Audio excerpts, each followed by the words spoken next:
talk about how can you fix this problem on your Peacock app. So all you have to do, so you just click here on settings here.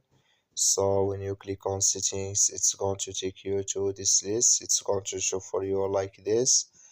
Then you go down, so you keep going down here. Then you click here on apps.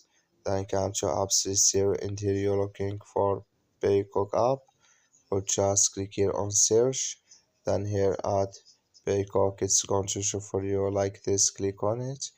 Then it's going to take you to this list here. Click here on first stop. Then you click here on OK. Then you go down, just click here on storage. Come to storage list here. So then you click here on clear cache.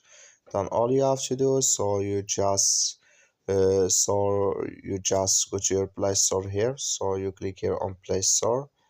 Then you search for Peacock. It's going to show for you like this. You will find here. If this click on it, then it's going to work with you.